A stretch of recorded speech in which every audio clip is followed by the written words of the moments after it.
Bismillahirrahmanirrahim. Alhamdulillahirabbil alamin. Hamdan yuafi ni'amahu yukafi'u mazidah. Amma ba'du, sahabat yang dimuliakan Allah. Salah satu misi kenabian, bahkan nabi-nabi sebelum Nabi Muhammad sallallahu alaihi wasallam adalah menginzar, memberi peringatan kepada kaumnya, umatnya mengenai kedatangan seorang sosok palsu tapi sangat sakti yang bernama Ad-Dajjal. Dalam hadis Imam Bukhari, Kitabul Maghazi, begitu juga dalam Kitabut Tauhid, beliau menyebutkan hadis ini. Hadis ini diriwayatkan dari sahabat Anas bin Malik, Abdullah bin Umar, begitu juga sahabat Abu Hurairah dan Ibnu Abbas. Mereka meriwayatkan dengan redaksi yang berbeda tapi intinya sama, bahwa Nabi SAW bersabda, "Aku memperingatkan kalian mengenai kedatangan Dajjal." Sebagaimana para nabi memperingatkan umatnya mengenai kedatangan Dajjal. Lalu di ujung hadis Nabi SAW mengatakan bahwasanya Dajjal itu berbeda. Allah Maha melihat, sedangkan Dajjal itu a'war ainil yumna. Mata kanannya itu cacat. Dan Nabi SAW mengatakan dalam hadis ini, kabar ini lam yakul bihi ahad minan nabiyyin. Ya, tidak ada seorang nabi pun yang mengatakan hal seperti ini kecuali hanya Nabi Muhammad sallallahu alaihi wasallam. Tiada seorang nabi sebelum Nabi Muhammad yang hendak dibunuh, yang hendak ditipu, yang hendak mau diancam, kecuali semuanya adalah konspirasi dari Dajjal dengan penyamaran yang luar biasa. Lalu siapakah Dajjal itu?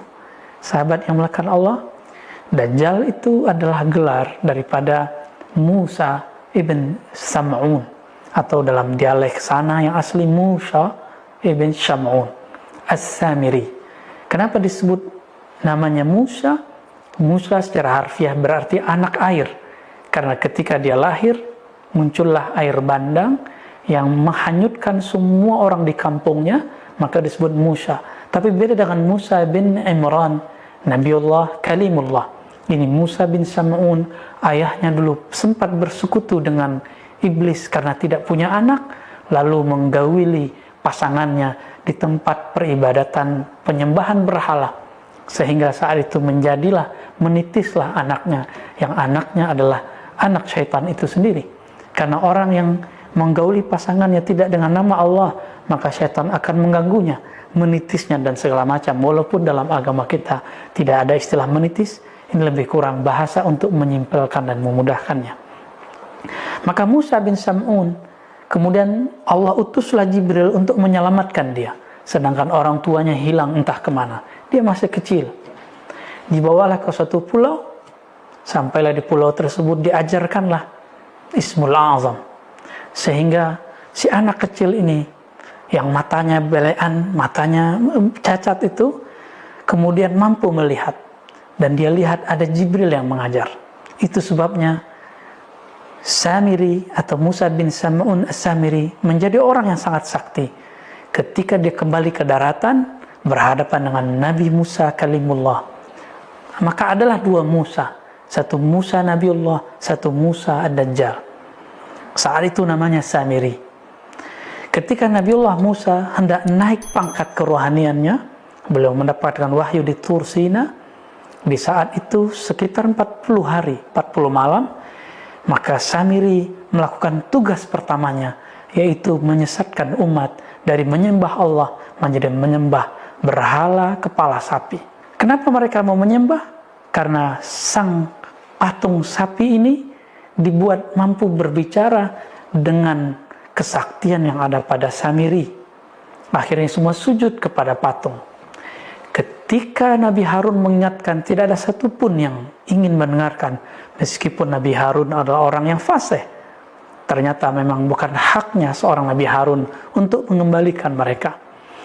Setelah 40 hari, kembalilah Sayyidina Musa. Ketika Sayyidina Musa Kalimullah Nabiullah kembali, marah bukan mainnya beliau, maka turunlah titah untuk menyampaikan pertobatan umatnya hanya dengan bunuh diri. Sedangkan Harun beliau tarik jenggotnya, lihyahnya, lalu kemudian hendak memukulnya, walaupun kalimat di situ tidak disebutkan, tapi lebih kurang begitulah, ya. Maka Sayyidina Harun mengatakan, ya ibna ummi, wahai anak ibuku, sehingga Sayyidina Musa tidak jadi melakukan apa-apa, berhentilah beliau. Setelah itu aneh terlihat jika Harun dibentak dengan bentakan saudara dengan saudara, jika umatnya disuruh bunuh diri, tapi giliran Samiri hanya dikatakan ma khatbuka ya Samiri. Begitu dikisahkan dalam Al-Quran. Wahai Samiri, apa masalahmu? Apa artinya ini?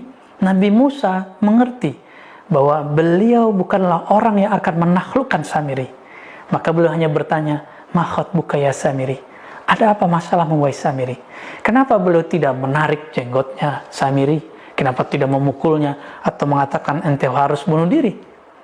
Karena Nabi Musa kalimullah, diberitahu Allah, beliau bukan orang yang punya hak untuk membunuh si Samiri yang belakangan dikasih nama Dajjal.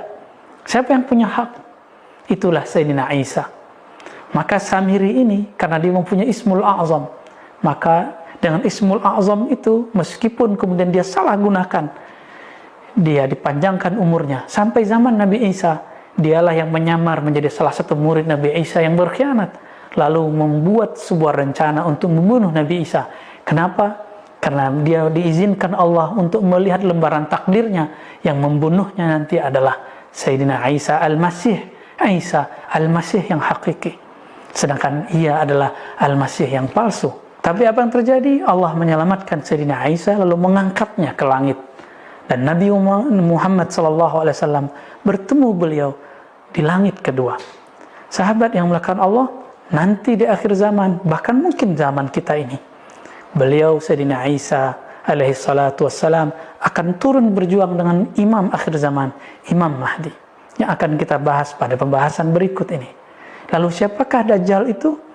Ya, itulah dia, Musa bin Sam'un As-Samiri, karena berasal dari negeri Samara.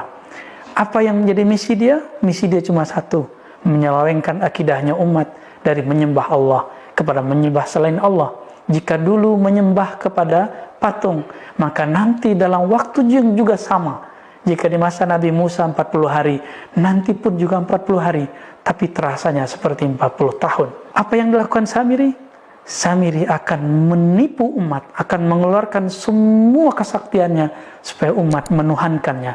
Oleh karena itu Nabi SAW berpesan, bacalah surah Al-Kahfi. Inti dari surah Al-Kahfi ternyata ada dalam surat yang bagian akhir, mengenai ketauhidan kepada Allah, menghindari kesyirikan. Mari lazimkan, dawamkan, kontinyukan baca surat ini dan fahami maknanya, terapkan dalam kehidupan sehari-hari, hindari syirik. Semoga Allah menjaga kita dari fitnahnya Al-Masih Ad-Dajjal. Wassallallahu ala nabiyyina Muhammad. Assalamualaikum warahmatullahi wabarakatuh.